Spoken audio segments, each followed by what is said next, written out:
सुनावेशर जो कार्यक्रम आज प्रभुंर सुनावेश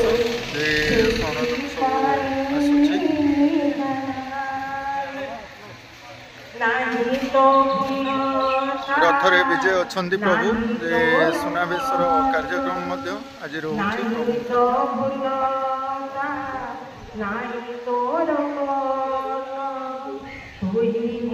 विज्ञान जोगर तो आवश्यकता रही अनेक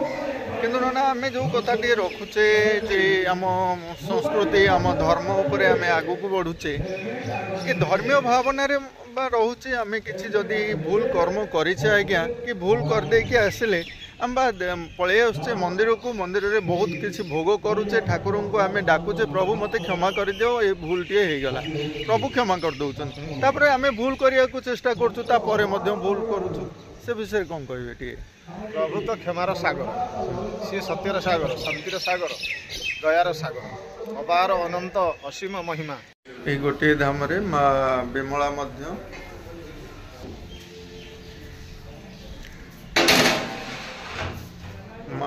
भुवनेश्वरी नहीं माँ भुवनेश्वरी नाम एमती कहीं रहा भुवनेश्वरी बोली भुवनेश्वर माँ सांस्कृतिक नाम सेवा नीति भुवनेश्वरी माँ भुवनेश्वरी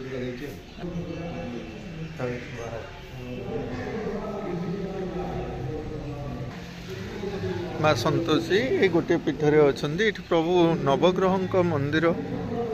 संतोष शांतिर प्रतीक संतोष नाम संतोष शांति नाम संतोष ये आज्ञा नवग्रह रवि चंद्र मंगल बुध शुक्र शनि राहु केतु ये समस्त ग्रह आज्ञा मझे अच्छा आमर बृहस्पति नहीं तो नवग्रह मध्य बृहस्पति सार तो ये रवि चंद्र मंगल ये सब रवि कथा कहले आम तो सूर्य को बुझाऊे ना आज्ञा चंद्र तो आम उपग्रह मंगल ग्रह बुध ग्रह शुक्र बृहस्पति मध्य ग्रह शुक्र ग्रह शनि ग्रह राहु केतु पृथ्वी नवग्रह कथा रखिले किसी आउ किसी ग्रह मान कथा आम आगुरी सेयार कर माँ मंगला मंदिर माँ पाक जावा माँ को दर्शन करवा आसतु यहीपरी आध्यात्मिक क्षेत्र मान को गले आमर अनेक देवादेवी को आम दर्शन करूँ तेणु आसतु बर्तमान माँ मंगला अच्छा माँ मंगला विषय आम पूजवंश किसी जाना आज्ञा माँ मंगला सर्वमंगलकारी जी माँ मंगला कहुए माँ विषय सर्वमंगलकारी नाम माँ शक्ति जगतर मंगल चाहिए से होती माँ मंगला माँ मंगला कथा आम समस्ते जाचे आम आमर जो बार अच्छी बार मध्य सार मंगलवार यही मंगलवार दिन आम माँ को आराधना करें माँ को पूजा अर्चना करें बाटर आम बाट मंगला आम पूजा अर्चना करें तो माँ मंगला मंगला किसी स्वरूप आ कि अलग अच्छे मंगलमय आद्यशक्ति माँ विश्व जगत जननी से मंगलकारिणी नाम माँ मंगला माँ नाम मंगला आज्ञा मंगलकारिणी सर्वमंगलदायिनी शांति प्रदायिनी मुक्ति प्रदायिनी सर्व महाप्रतापहारिणी त्रितापनाशिनी माँ आद्यशक्ति विश्व जगत जननी नाम नामित कर पीठरे माँ लक्ष्मी महालक्ष्मी मंदिर अच्छी किंतु जेहेतु जगन्नाथ मंदिर पाखरे माँ मंदिर बाहुड़ा यात्रा प्रभु बाहुड़ी आम टे पूजकों सह विषय टी आलोचना रखा आज्ञा प्रभु जगन्नाथ रथरे विजय करते यात्रा करने को जाती माँ लक्ष्मी को साथी नहीं न था आज्ञा कि माँ लक्ष्मी मंदिर में रही जाती माँ लक्ष्मी जो रोष कर प्रभु फेरला कौन घटना घटी था से विषय टी कहे माँ प्रभु फेरला माँ जाती देखा प्रभु आसले कि ना कहीं हेरा पंचमी दिन प्रभु कष्ट देते मो अमुक दिन जीवी ता ना से दिन जाई न देखा कंठ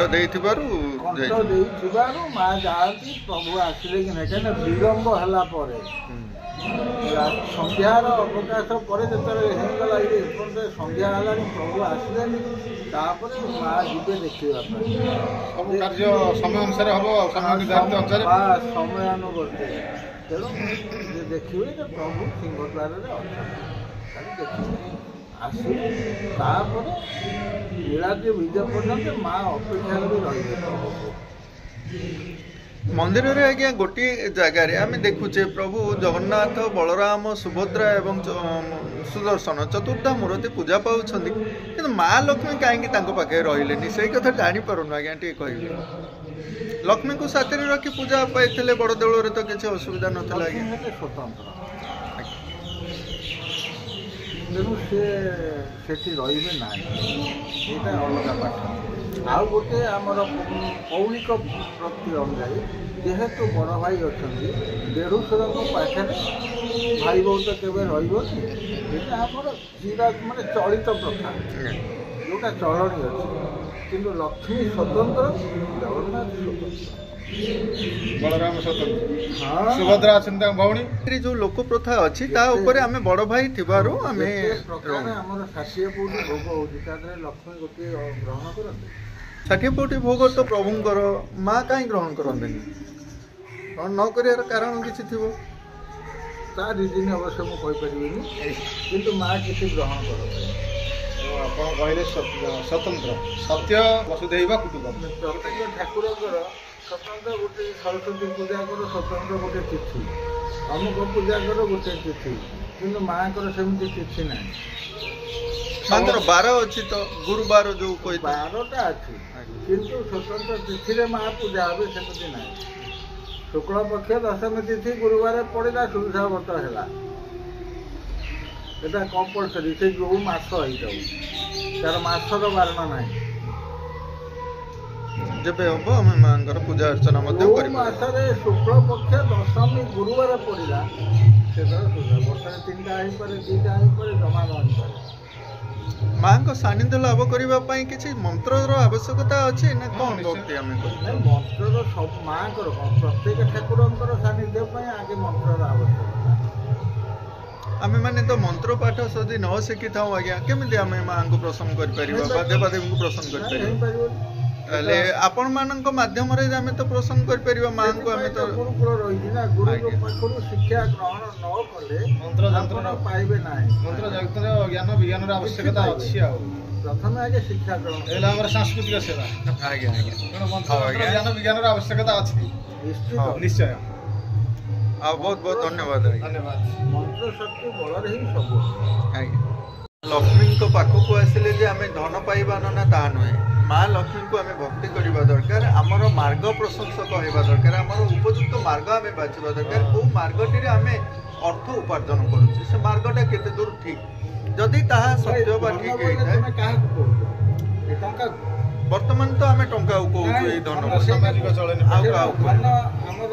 ମାନେ ବୈଦିକ ମତରେ ଧନ ଟଙ୍କା ନୁହେଁ ଆଜ୍ଞା ଧନ ହଉଛି ସତ ଶାନ୍ତି ଦୟା କ୍ଷମା ଅହିଂସା ହେଉଛି ପରମ ବ୍ରତ ଆମର ହଉଛି ଧନ ପରମ ବ୍ରତ ପରମ ତପ ବୈରାଗ୍ୟ ହେଇପାରିବ ବୈରାଗ୍ୟ ଭାବନା ଆସିବ ତାପରେ ସେ ଗୋଟେ ଧନ ତମେ ପାଇବ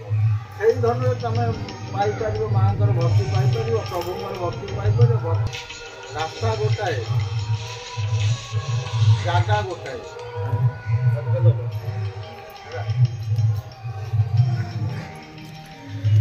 ମା ଲକ୍ଷ୍ମୀଙ୍କ ବିଷୟରେ ଆମେ ପୂଜକଙ୍କ ସହ ଅନେକ କଥା ହେଲେ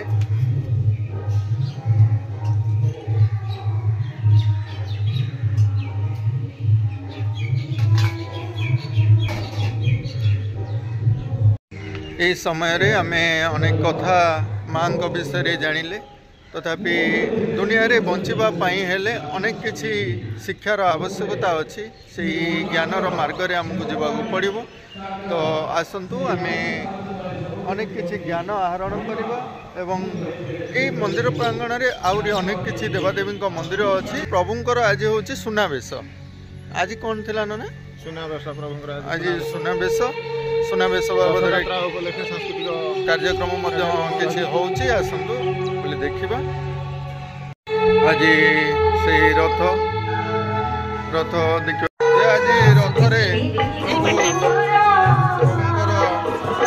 ସୁନାବେଶ ପ୍ରଭୁ ରଥରେ ବିଜେ କରୁଛନ୍ତି